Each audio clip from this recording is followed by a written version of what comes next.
Selamat pagi, siang, atau sore, Sobat Raka dimanapun berada. Bertemu lagi dalam konten podcast BC Palangkaraya.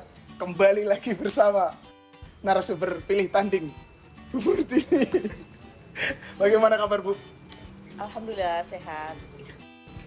Jadi konten kali ini memang disusun spesial, dibuat spesial untuk melepas kepindahan Bu Murti ini dari BC Palangka ke kemana? Di BC Kalpak Bar. Kalpak Bar di Pontianak gitu ya, di Pontianak teman-teman. Kita akan semacam berefleksi, Bu, berefleksi selama Bu Murti ini mengemban tanggung jawab sebagai Kepala Subbagian Umum di BC Palangkaraya, Sobat Raka. Tanpa berpanjang lebar, Bu, saya akan menanyakan beberapa pertanyaan yang sudah saya keep selama 2,5 tahun saya bersama Bu Murti ini. Yang pertama adalah, ini pertanyaan sederhana tapi harus saya tanyakan, Bu. Bagaimana Bu Murti ini melihat BC Palangkaraya? BC Palangkaraya di mata saya yang sudah 2,5 tahun bersama saya, bisa saya bilang mungkin karir saya di Bea Cukai itu baru 3 kantor ya, kantor pusat, terus Bekasi dan sini. Tapi yang menurut saya paling mengesankan ya di sini. Bukan karena saya sedang di sini ya teman-teman ya, tapi karena memang suasana kekeluargaannya, rasa kebersamaannya itu sangat tinggi. Mungkin pendapat saya bias karena saya membandingkan dengan 2 kantor sebelumnya. Saya nggak tahu kantor-kantor yang lain seperti apa. Itu pendapat saya. Kemudian mungkin secara pekerjaan ya, kalau di Kasubag Umum mungkin di semua tempat mungkin sama aja ya. Cuman karena mungkin di sini beban kerja untuk teknisnya sangat sangat rendah, sedikit ya, sangat sedikit ya. Jadi lebih mungkin saya melihat teman-teman di sini kok nggak terlalu banyak Loadnya nggak terlalu banyak kerjaan, beban, nggak banyak pressure juga ya. Jadi saya melihat teman-teman sangat ceria gitu. Tentu saja kalau KSBU-nya Bu Murti ini pasti ceria, Bu. Gitu ya. Ini by the way, Sobat Raka, di belakang kamera teman-teman BC Palangka semua berlinang air mata karena akan ditinggalkan Bu Murti ini. Betapa kami sangat menyayangi Bu Murti ini. Beliau harus tahu itu, kawan-kawan. Jadi terus kemudian selama 2,5 tahun itu, Bu, apa yang paling berkesan yang tadi Ibu maksud tadi, Bu? Kesan seperti apa gitu ya? Terus apa yang paling berkesan gitu? Apakah momen di mana tiba-tiba kita memelihara Anis? Teman-teman, untuk for your information, kami punya kucing di kantor. Jadi kantor kami memang pet friendly, Bu, ya. Karena Bu Murti ini selaku KSBU pecinta kucing, jadi kami merawat salah satu kucing liar yang sering kesini. Dan ya itu, apakah itu salah satunya atau bagaimana, Bu? Mungkin itu salah satunya ya. Iya. Cuman yang paling berkesan kekeluargaannya ya. Kekeluargaannya. Dan saya bisa akrab sama ibu-ibu Dharma wanitanya gitu. Iya. Itu juga salah satu yang tidak ada di kantor besar, Bu. Ya, karena mungkin pegawainya banyak dan sebagainya. Dan jarang ngumpul ya. Di sini ngumpul dengan ibu Dharma wanita juga, dengan anak-anaknya gitu. Gitu. Suasana kekeluargaan. Suasana kekeluargaan. Ya. Terus sebagai pejabat yang akan meninggalkan kantor ini, apa yang diharapkan dari BC Palangkaraya ke depannya sepeninggal Ibu dari sini nanti? Ibu membayangkan begini deh, 5 tahun lagi atau 10 tahun lagi BC Palangkaraya tuh apa yang Ibu harapkan akan seperti apa gitu? Harapan saya ada rumah dinas buat pegawai PT Palangkaraya. Amin. Jadi tidak perlu menyewa Bu ya? Tidak perlu kos, tidak perlu menyewa. Terus pegawainya lebih sedikit aja. Apa nih? Berarti pegawai ini dirasa terlalu banyak Bu dari sudut pandang pekerjaan sama pegawainya mungkin perbandingannya terlalu jomplang Bu ya? Nggak jomplang juga sih, cuman mungkin bisa dikurangi sedikit. Bisa dikurangi sedikit ya.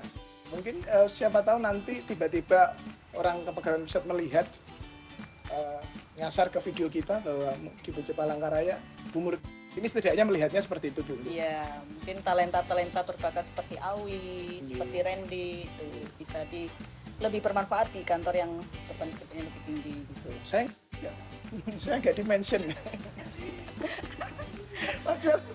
Ya mungkin saya tidak cukup bertalenta kawan-kawan. Kalau Suwarno nggak perlu disebutkan ya.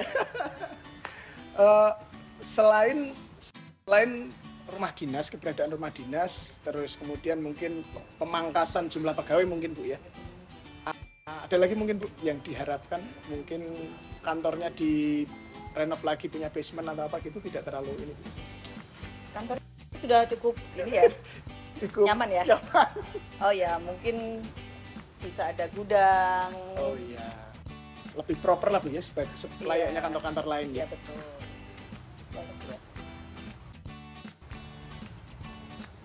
Itu saja. Nanti siapa tahu kan, karena kami berharapnya Ibu kembali lagi ke sini sebagai kepala kantor, mungkin kan nanti bukan saya pernah di sini 5 tahun yang lalu, saya berharap ada rumah dinas, sekarang ada rumah dinas gitu. Kami akan sekuat tenaga mengusahakan supaya hal-hal positif tadi terwujud Bu, di masa depan, agar supaya kalau nanti Bu Murtini pindah lagi ke sini jadi kepala kantor, amin. Nggak tertarik. Nantinya sudah ada hal yang diharapkan itu gitu.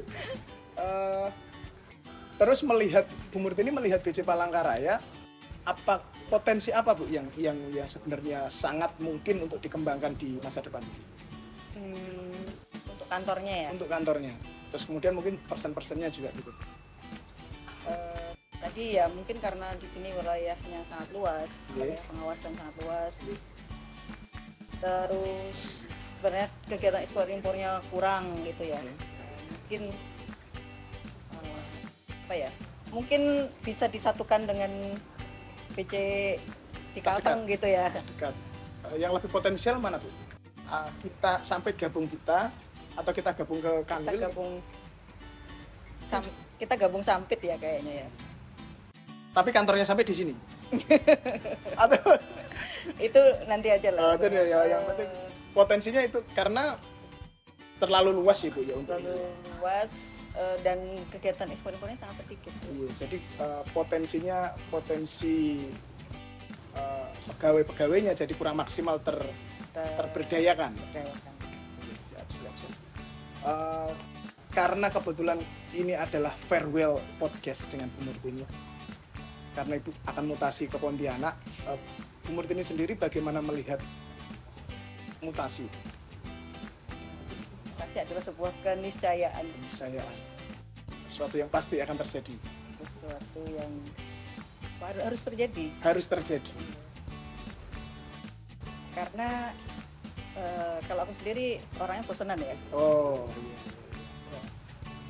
Tapi mungkin bagus juga buat kondisi kantor ya, situasi kantor ketika ada pergantian orang secara reguler gitu. Iya, buat pribadi pegawai juga lebih bisa membuka wawasan atau lebih open minded ketika kita bisa pindah-pindah. Itu yang saya rasakan ya. Menjelajahi tempat baru. Iya. Gitu. Mungkin asalkan sesuai dengan keinginan itu ya. By the way, sesuai keinginan kan Bu ya pindahnya ke Ponti? Alhamdulillah sesuai keinginan. Jadi kalaupun tidak sesuai keinginan, apakah yang Ibu sampaikan tadi kan konotasinya positifnya gitu, apakah tetap terlihat positif misalnya pindahnya let's say ke daerah timur gitu. Apakah Kita lebih memandangnya sebagai fairness ya, persepsi fairness kita akan mutasi itu. Mungkin ketika kita mutasi ke timur gitu ya, dan kita melihat oh teman kita yang sana juga mutasi ke timur tuh, mungkin di situ ada kelihatan fairnya dan akhirnya lega penerimaannya. Ya. Jadi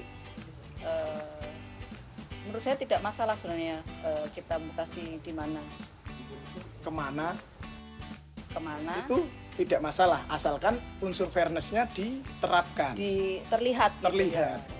Kadang walaupun diterapkan kita nggak bisa melihatnya. Artinya transparansi. Jadi, organisasi harus menunjukkan kalau memang ini fair gitu. Dengan transparan sudah tentu Bu ya. Kita sekarang kan transparan ya. Semua orang bisa melihat siapa kemana. Terus maksudnya itu terlihat itu seperti apa Bu? Terlihat itu terlihat upayanya untuk membuat itu. Kadang-kadang kita nggak tahu tujuan atau maksud kantor pusat memindahkan itu, kita nggak tahu gitu ya. Jadi ketika itu diungkapkan ke yang bersangkutan, ternyata memang. Iya. Seperti misalnya ini untuk ke pertanyaan selanjutnya Bu ya. Seperti Ibu dimutasi sebagai kepala seksi humas ini Bu ya. Itu kan apakah Ibu melihat itu, bagaimana Ibu melihat itu gitu deh? Apakah fair apa enggak? Iya gitu. Apakah saya berarti dianggap good enough nih untuk duduk di posisi ini gitu atau bagaimana Bu? Kadang-kadang kalau di Bea Cukai itu masih ada ini ya, konotasinya bagian yang teknis, yang non teknis. Yang teknis ini untuk orang-orang yang qualified gitu.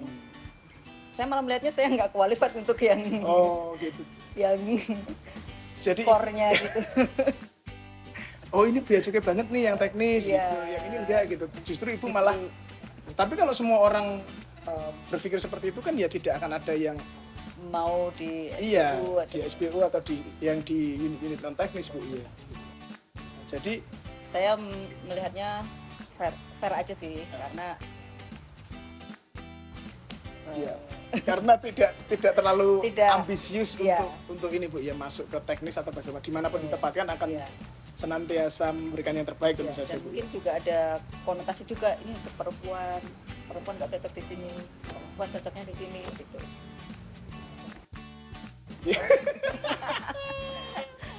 Iya. Terus kemudian Ibu kan dipindahkan sebagai seksi humas. Ibu sendiri melihat humas seperti apa? Itu deh.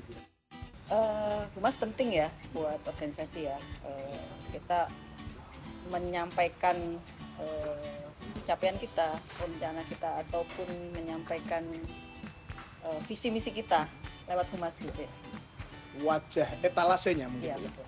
Etalase. Dan untuk informasi untuk Sobat Raka, Bu Murtini juga sempat menjadi PLT seksi KIP, jadi Kepatuhan Internal dan Penyuluhan di BC Palangka selama 12 bulan penuh, ya 1 tahun penuh. Jadi memang beliau mungkin kepegawaian pusat memang melihat potensi Bu Murtini selama menjadi PLT seksi KIP sehingga ditaruh di Ponti sebagai teman-teman Sobat Raka, bahwa kami sangat enjoy, terus kemudian sangat menikmati bekerja di bawah leadership dari Bu Murtini, dan kami sangat produktif. Maka kami juga berbahagia untuk Ibu ketika Ibu harus berangkat ke Ponti, ya cukuplah nangisnya kemarin, saya juga sampai kehabisan air mata melepas ya teman-teman. Ini sudah agak mendapatkan kami poin yang diharapkan dari podcast terakhir ini Bu. Ini pertanyaan terakhir terdiri dari 10 pertanyaan cepat yang akan memberikan gambaran untuk teman-teman Ponti yang akan bekerja dengan Ibu nanti. Jadi minta tolong dipilih dengan cepat dua hal ini gitu Bu. Ibu lebih preferensinya kemana? Siap Bu? Yang pertama, buku atau film? Film. Film. Badminton atau sepak bola? Badminton. Roti atau buah? Roti. Roti. Roti Bu. Kopi atau teh? Kopi. Soto atau sate? Soto. Soto. Sepatu atau sandal? Sendal. Gunung atau pantai? Gunung. Gunung. Pedang atau panah? Pedang. Kucing atau anjing? Kucing. Nah ini, paling penting, Djokovic atau Federer? Federer. Federer. Jadi, terima kasih Bu. Jadi, cukup memberikan gambaran ya teman-teman di Ponti. Bu Murti ini penyuka tenis, penyuka Federer Bu ya? Nadal. Oh, Nadal sebenarnya ya. Ya, Nadal sebenarnya Bu ya. Tapi nggak apa-apa, nggak saya masukkan sengaja nih Bu. Pertanyaannya agar Ibu tidak bias. Terima kasih Bu Murti ini. Harapan kami kita dapat berjumpa lagi di kesempatan yang lebih baik. Bu Murti ini juga semoga sehat selalu dimanapun berada. Terus kemudian tetap menjadi inspirasi dan penebar energi positif Bu, dimanapun, karena itu yang kami rasakan selama ini. Terima kasih juga untuk Sobat Raka yang selalu mengikuti perjalanan kami. Mungkin Ibu ada pesan nggak Bu untuk Sobat Raka Bu? Sobat Raka ya. Iya. Tetap subscribe channel ini ya. Ya, nyalakan loncengnya. Nyalakan loncengnya. Iya. Komen-komen yang positif, karena kalau yang negatif saya sendiri nanti yang reply, teman-teman. Bu Murti ini, terima kasih. Terima kasih ya. Sobat Raka, terima kasih sudah menonton video ini sampai akhir. Semoga kita semua dalam keadaan sehat Ibu ya. Terus sampai jumpa di podcast edisi berikutnya. Adios.